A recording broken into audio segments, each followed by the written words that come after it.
अस्सलाम वालेकुम नाज़रीन, मैं हूं फैज़ान। लाइव व्यूअर्स, आपको रमज़ान मुबारक की पाक जो सातें हैं जो पाकिस्तान के अंदर बिल्कुल कुछ ही लम्हों बाद जो है या कुछ घंटों के बाद शुरू होने वाली है, वो आपको बहुत बहुत मुबारक हो। बात करेंगे chief of army staff general Qamar Javed Bajwa ने एक स्ट्रेटेजिक डायलॉग, एक सेमिनार इस्लामाबाद के अंदर हो रहा था। तो उसका दूसरा रोज़ था जहाँ पर chief of army staff general Qamar Javed Bajwa ने एक पॉलिसी या उनकी तरफ से एक पढ़ा लिखा हुआ बुनियादी पर एक बयान दिया गया। तो उनकी तरफ से कहा गया कि हम किसी भी मुल्क के साथ जो है वो बाईलैटरल ताल्लुकात या दो तरफा ताल्लुकात चाहते हैं, और इस ताल्लुकात को किसी एक कीमत पर बुनियादी तौर पर नहीं रखना चाहते कि किसी एक मुल्क के खिलाफ जो है वो ताल्लुकात हम ख़राब करें और उसकी कीमत बुनियादी पर किसी दूसरे मुल्क के साथ जो है वो ताल्लुकात जो है वो शुरू करें। और साथ ही उन्होंने इंडिया की जो पॉलिसी है उस हवाले से उन्होंने कहा कि बुनियादी पर हम इंडिया के साथ भी जो मामला है वो एक तरह से मफाहमत के ज़रिए से और बातचीत के ज़रिए से हल करना चाहते हैं। इसी वजह से उन्होंने इनडायरेक्टली रूस की मजम्मत की और यूक्रेन के हवाले से कहा कि बहरहाल जो रूस है उसके जितने भी रिजर्वेशन हो बुनियादी तौर पर यूक्रेन के मामले को लेकर, लेकिन इतने बड़े मुल्क का बुनियादी तौर पर हमला कर देना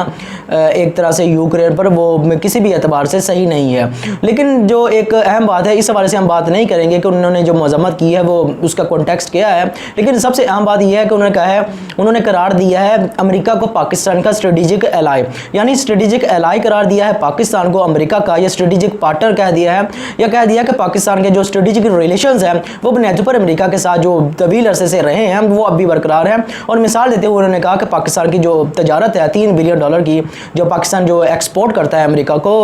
को, तो वो इसकी गहरी जो है मिसाल है। तो इसी चीज़ को देखेंगे कि ये बयान कितना दुरुस्त है। इख्तलाफ रखना बहरहाल व्यूअर्स एक तरह से हमारा एक हक है बुनियादी तौर पर। एक मेरी नज़र में ये बिल्कुल भी बयान नहीं सही, क्योंकि आप अगर हक़ाइक़ की रोशनी में देखते हैं तो अमेरिका कभी भी आपका स्ट्रेटेजिक एलाई ना ही रहा है और ना ही हो सकता है, और ना ही मुस्तकबिल में हम कह सकते हैं कि इसकी कोई भी आप दलील नहीं दे सकते कि अमेरिका आपका स्ट्रेटेजिक एलाई हो सकता है। तो सबसे पहले आपको व्यूअर्स समझना होगा कि स्ट्रेटेजिक एलाई होता क्या है, या तस्वीराती जो एक तरह से जो पॉलिसी होती है किसी भी मुल्क की वो किस तरह से बनती है। तो सबसे पहले देख लें कि किसी भी मुल्क के जो सियासी, मुआशी और अस्करी मफादात होते हैं व्यूअर्स, उनको वो सामने रखते हुए कोई मुल्क दूसरे ममालिक के साथ अपने जब ताल्लुकात कायम करता है तो इन तीनों टर्म्स में, चाहे वो सियासी हो, मुआशी हो, सियासी हो, किसी मुल्क के साथ जो उसके मफादात जो है मैच कर जाते हैं, उनके दरमियान या उन दो मुल्कों के दरमियान जो वो बॉन्ड जो है मजबूत हो जाता है, तो उस मुल्क को हम कहते हैं कि उसके साथ हमारे जो स्ट्रेटेजिक एलाई है वो पाकिस्तान बन गया, या कोई भी मुल्क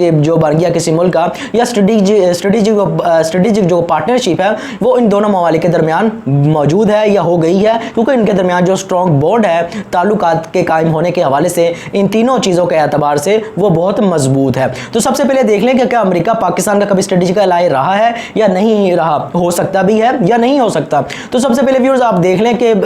चीन के इस खित्ते में अमेरिका के इस खित्ते में मफादात क्या है। तो सबसे पहले अमेरिका के अफगानिस्तान के अंदर मफादात ये रहे कि अमेरिका तो चाहता था जो अफगानिस्तान के अंदर पाकिस्तान उसको बेसिस देता और वहाँ पाकिस्तान की सरजमीन को इस्तेमाल करते हुए वो या उसके नाम नेहाद जो दाश है या अलकायदा है उसको बुनियादी तौर पर एक तरह से डिस्टेबलाइज बुनियादी पर करता और एक तरह से हमले बुनियादी पर करता रहता, और बुनियादी पर जो तालिबान की हुकूमत है जो पाकिस्तान का बुनियादी पर एक मगरबी बॉर्डर है वो इंसिक्योर रहता, और किसी भी लम्हे या जो एक मामला है जो दहशतगर्दी इंपोर्ट होती रही है पाकिस्तान की तरफ अफगानिस्तान से, वो बुनियादी तौर पर चलती ही रहती। तो पाकिस्तान ने इससे साफ तौर पर इनकार किया और यही पाकिस्तान की मिलिट्री जो है उनकी ऑप्शंस थी। तो बुनियादी तौर पर ये एक ऐसी ऑप्शन थी जिसको पाकिस्तानी मिलिट्री ने और पाकिस्तान की अस्करी क़यादत ने अपनाया, लेकिन अमेरिका के ये मफाद में नहीं जाती थी, और अमेरिका के मफाद में जब ये नहीं जाती थी तो ये एक तरह से बुनियादी तौर पर हम कह सकते हैं किस तरह से बुनियादी तौर पर हम कह सकते हैं कि अमेरिका जो है पाकिस्तान का स्ट्रेटेजिक एलाई हो जाता है। ये भी सियासी मफादात है कि किसी भी मुल्क के साथ जो रीजनल ताल्लुकात है वो कायम करने और इन दोनों किसी भी मुल्क के दरमियान एक ऐसा ताल्लुक कायम कर लेना जिसमें जो सियासी ताल्लुकात हो वो मिलते हों। लेकिन बुनियादी तौर पर हमने देखा कि अफगानिस्तान के अंदर जो चीन है वो चाहता है कि अफगानिस्तान के अंदर अमन हो, वहाँ की हुकूमत जो है वो मजबूत हो, उनकी हुकूमत को तस्लीम किया जाए। इसी हवाले से हमने देखा कि शाह महमूद कुरैशी चीन के अंदर मौजूद थे और 3 रोज़ा कॉन्फ्रेंस हुई। उसी एतबार से एक तरह से इस हवाले से बहुत सी कोशिशें अब आने वाले वक्तों में की जाएंगी ताकि ऐसा माहौल क्रिएट कर दिया जाए कि अफगानिस्तान के अंदर जो है एक ऐसी हुकूमत बन जाए जो तालिबान की क़यादत में जो बुनियादी पर एक मजबूत हो और उनकी मजबूत फ़ौज हो, और वो अपने ममालिक को जो है या मुल्क को दहशतगर्दी के लिए किसी मुल्क के खिलाफ इस्तेमाल ना होने दे। लेकिन अमेरिका क्या चाहता था यहाँ पर, ताकि अमेरिका ये चाहता था कि ये डिस्टेबलाइज एक तरह से अदम इस्तेहकाम का शिकार रहे खिता, और बुनियादी पर जो दहशतगर्दी है वो इंपोर्ट होती रहे पाकिस्तान के अंदर, जो सी पैक है वो मुतनाज़ा ही बनता रहे। तो किस तरह से बुनियादी तौर पर हम सियासी मफादात में व्यूअर्स आपने देखा कि वो बुनियादी तौर पर पाकिस्तान के जो इलाकाई सियासी मफादात थे वो चीन के साथ अफगानिस्तान के मामला मिलते थे, लेकिन बुनियादी तौर पर आपके जो वो बुनियादी पर एक ताल्लुकात थे वो किसी भी एतबार से अमेरिका के साथ जो है अफगानिस्तान के मामले पर नहीं मिले। तो सियासी मफादात ये जो हुए स्ट्रेटेजी वो किसके साथ आपके मैच किए व्यूअर्स, वो आपके बुनियादी तौर पर अफगानिस्तान के मामले के साथ चीन के साथ किया। तो चीन आपका सियासी तौर पर या सियासी मामलात के अंदर जो आपका एलाई हुआ। अब अमेरिका को देखना होगा, ये बुनियादी पर व्यूअर्स आपको देखना होगा कि जो अमेरिका है अपने मफादात को बुनियादी तौर पर इस खित्ते के अंदर इंडिया की एनेक्स से देखता है, और इंडिया ने बुनियादी तौर पर आपके लिए कौन सा ऐसा इकदाम किया है कि बुनियादी तौर पर हम कह सकें कि इंडिया बहुत अच्छा मुल्क है। आपके साथ वो 3 जंगें 1948, 65 और 71 की लड़ चुका है, उसके बाद कारगिल का महाज भी उसने खोड़ा, उसके बाद पुलवामा, बालाकोट, पठानकोट के वाकयात भी बुनियादी पर उसने गढ़े, जो उसका मुबैना तौर पर इल्ज़ाम पाकिस्तान की तरफ लगाया। इन तमाम बुनियादी पर वाकयात में अमेरिका का क्या तर्ज़ अमल रहा व्यूअर्स, अमेरिका ने हमेशा पाकिस्तान की मुखालफत की। तो किस तरह से पाकिस्तान का अमेरिका जो है स्ट्रेटेजिक एलाय हो सकता है। समझने की बात यह है कि जो जनूबी एशिया का खित्ता है या जनूबी चीन का जो खित्ता है उसमें बुनियादी पर अमेरिका ने क्वाड एक इत्तेहाद बनाया, जिसमें बुनियादी पर हम कह सकते हैं जापान को, ऑस्ट्रेलिया को और इंडिया को, भारत को, अमेरिका खुद शामिल 4 मुल्कों का इत्तेहाद है। वो बुनियादी तौर पर किस लिए बनाया, ताकि चीन को कमजोर किया जा सके। अब चीन जो है वो बुनियादी तौर पर उसको क्यों कमजोर करना चाहता है अमेरिका, ताकि जो इसकी माशी तरक्की है उसको रोका जा सके, और पाकिस्तान के साथ उसकी जो सीपैक के जरिए माशी मफादात वाबस्ता है। तो किस तरह से बुनियादी पर चीन अमेरिका जो है वो एक तरह से माशी जो एक तरह से एलाई हो सकता है पाकिस्तान का। अब माशी तौर पर पाकिस्तान को ज्यादा फवायद कौन पहुंचा रहा है या किससे पहुंच रहे हैं, आप कह सकते हैं कि $3 बिलियन किसी जो हम एक्सपोर्ट कर रहे हैं अमेरिका को एक तरह से, लेकिन जो चीन है उनको हम 1.2 या 1.345 जो बिलियन डॉलर्स है वो बुनियादी पर कर रहे हैं एक्सपोर्ट हम चीन को। तो इस एतबार से $1.5 अरब की जो एक्सपोर्ट है वो चीन के एतबार से जो ज़रा कम है। लेकिन आपको देखना होगा कि कौन जो है वो अपने आपको टेक्नोलॉजी देता है, आपका जो अस्करी इत्तेहादी वो कौन है, कौन बन सकता है। तो क्या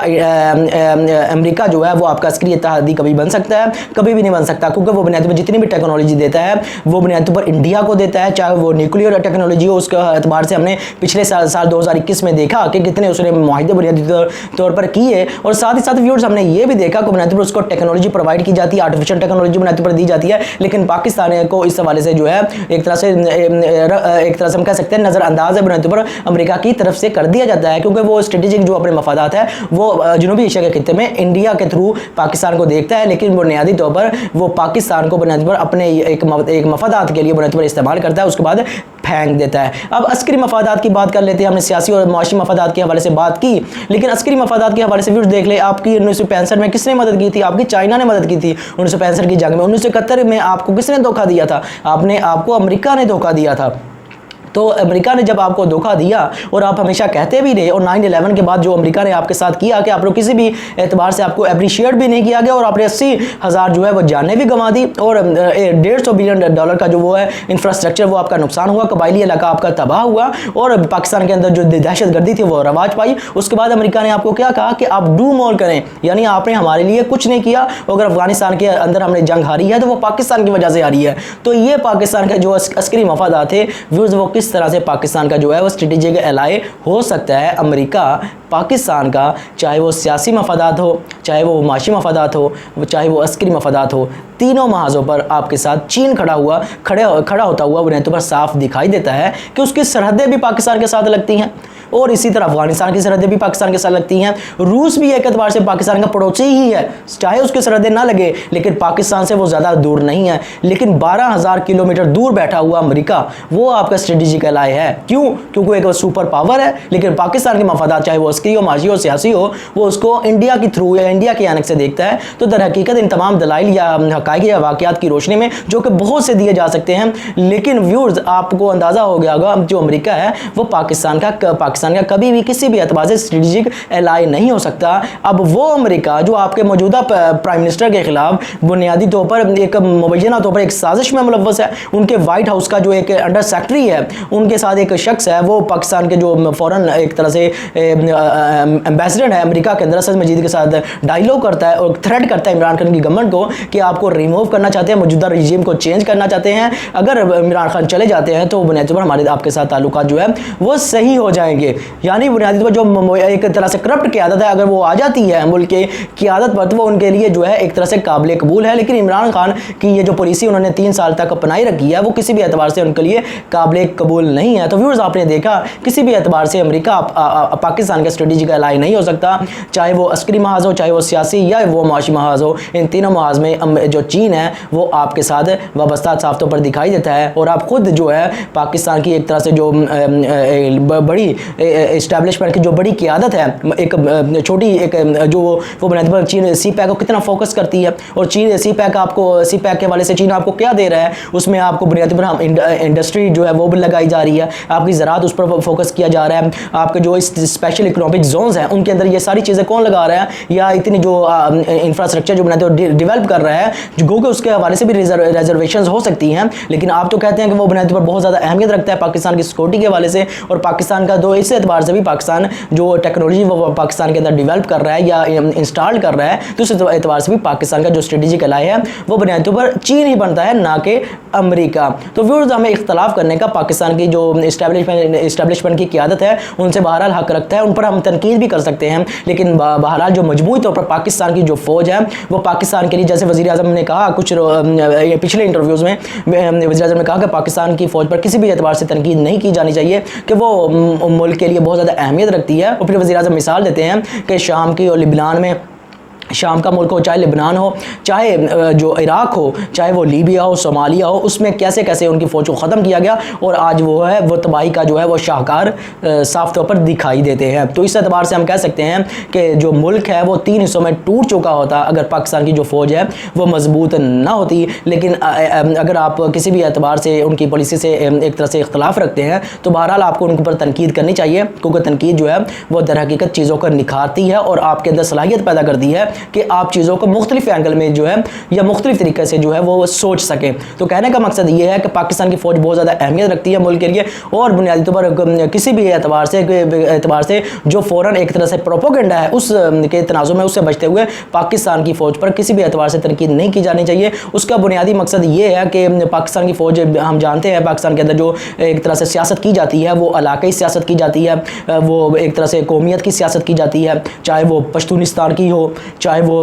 हम कह सकते हैं लिसानियत की उर्दू स्पीकिंग, जिसमें MQM जो है एक तरह से पूरी उनकी तारीख है कि पाकिस्तान को एक तरह से सिंध कार्ड का एक तरह से सिंध में जो है इस्तेमाल किया जाता है। तो ये पाकिस्तान की तरीक़ का हिस्सा रहा है। इस एतबार से पाकिस्तान की एक अगर मजबूत फ़ौज ना होती तो दर हकीकत पाकिस्तान 3 हिस्सों में जो है वो टूट चुका होता। तो पाकिस्तान की फ़ौज दुनिया की एक ताकतवर तरीन जो है वो फ़ौज है, और पाकिस्तान जो है वो एक अस्करी एक तरह से हम कह सकते हैं कि एक न्यूक्लियर पावर है। तो पाकिस्तान की जो फ़ौज है वो पाकिस्तान के लिए अहमियत बहुत ज़्यादा रखती है, और मुस्लिम उम्मा का एक बहुत बड़ा हिस्सा है जो इनसे जो है उम्मीदें जो है वो वाबस्ता रखता है और इनकी तरफ देखता भी है। तो व्यूअर्स, मेरी आपसे गुजारिश है चैनल को सब्सक्राइब करें, लाइक करें और बेल का आइकॉन जरूर दबाएं। आपका बहुत बहुत शुक्रिया।